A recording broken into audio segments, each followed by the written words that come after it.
Kilometre 75 metre. Burası 7 metre oldu.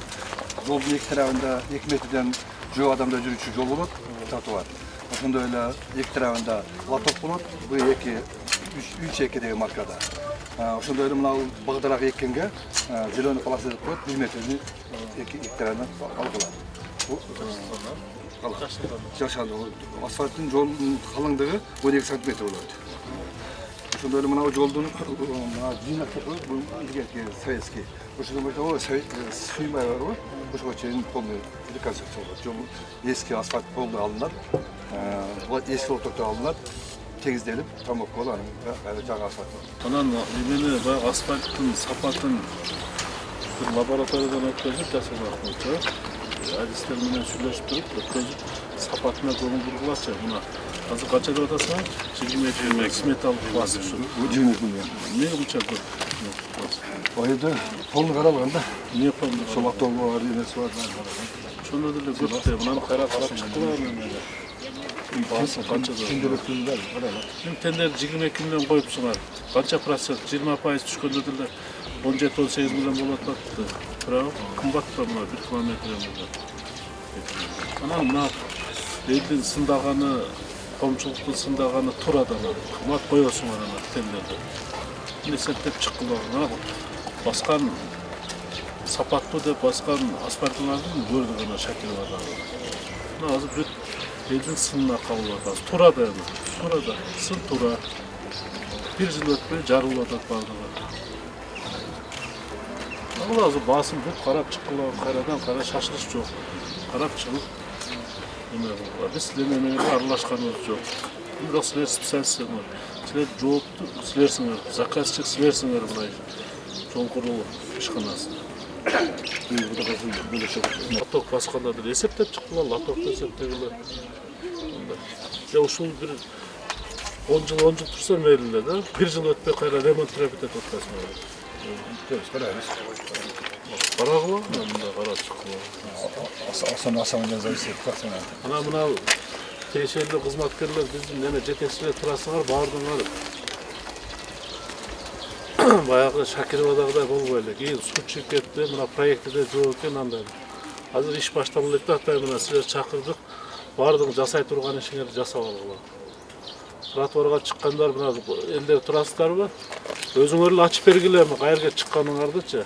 Макулбу? Мына силер айттыңар, биз жасап берели деп атабыз. Анан өзүңүздөр андай чыгып алган үйлөр болсо азыртан эле ачып койгула. Анан жолду жасай бер, мага тийбе деген болбош керек. Бардыгы эме проект кандай болсо ошондой жасап кылгыла. Макулбу? Анан дагы бир жолу айттым мен, сапатка жакшы көңүл бургула. Бүт асфальттын баягы битумдуу немелерин баардыгын лабораториядан өткөзүп туруп, анан стандартка жооп бере турган болсо, анан бастыргыла, шашылыш жок. Анан бул жерде мектептер бар экен, бала бакчалар бар экен, мына жактан келе аткан темирки машиналар түздөлө өтүп жолду баягы тыгын жаратпаса болот экен да. Ошого анан силердин баягы арыздарыңарды биз канааттандырайлы деп биринчи ушул жерден баштап атабыз мына. Жалпы 1 километрден ашык экен, 1 километр 100 метрге жакын. Анан эми сиздер дагы сураныч мындай чыгып алган болсо анан навестерди көрдүңөрбү мындай мал ошолорду алып тазалатып аксакалдар а. Өзүңөр да анан үйдүн сырттары мына ошол немелерди кичине өзүңөр да актап краскалап кичине. Mahallemizin namıdan hammelerge rahmet edemiz. İlahamin kılınırken işlerde Allah'ım her daim yaxşılıkka yürüsün, yaxşılık bulsun. Mahallemiz tinç, aman, yaxşı kökersin. Allah Өзүңүздөргө белгилүү болгондой, мына биздин Ош шаарында ички жолдорубуз, негизги жолдорубуз деле чын айтыш керек, мындай талапка жооп бербейт.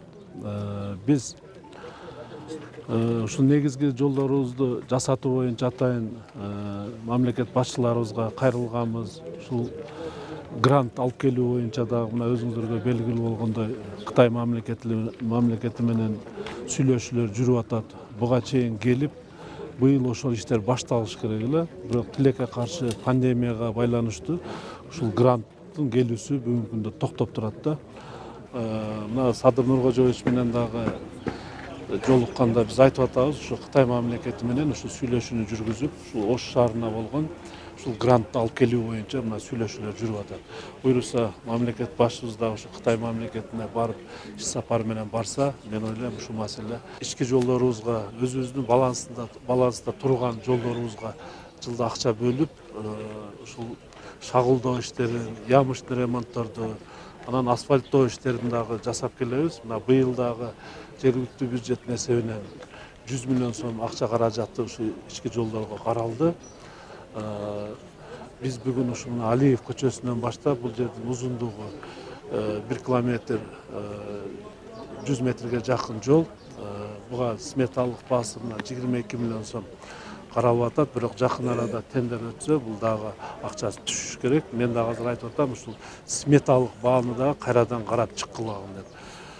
Бул жерде бүт мындай 12 сантиметр болот калыңдыгы. Анан лотоктор коюлат, жашылдандыруу каралат, тротуарлары менен ушу менен жалпы ушул оңдолуп кетет да буюрса. Жакшы суроо болду. Мүмкүнчүлүктөн пайдаланып айтат элем да. Мына Шакирова көчөсү.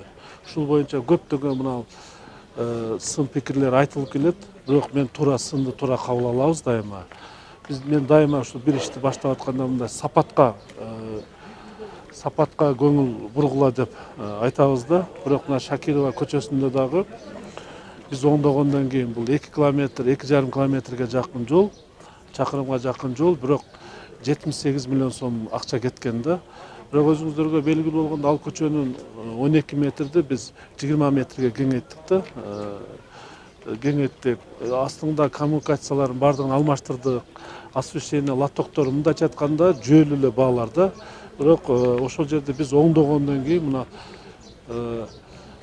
Иркиштандан келген чоң оор жүк ташуучу машиналар бүт ошол жолдон жүрүп, мына тез ошол жолдор бузулганга алып келди да. Бирок биз ал жол бүгүнкү күндө 3 жыл мөөнөтү бар. 3 жылга чейин бузулса, ошол уткан компания өздөрү ремонттон өткөзүп берет. Жакын арада ошол бузулган жерлерин кайрадан оңдоп берет да. Мына азыр да бүгүнкү ушул жерге келгенибиз себеби быйыл дагы жергиликтүү бюджеттин эсебинен Кудай билсе бир 10 чакырымга жакын ички жолдорду оңдойбуз.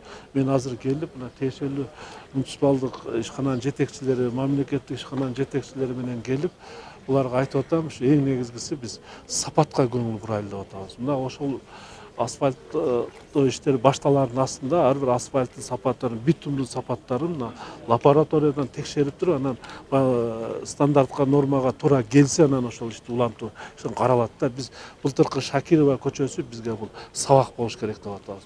Анан эң негизгиси мындай, биз ушул муниципалдык жол куруу ишканасына быйыл азыр мен тапшырма берип атамын.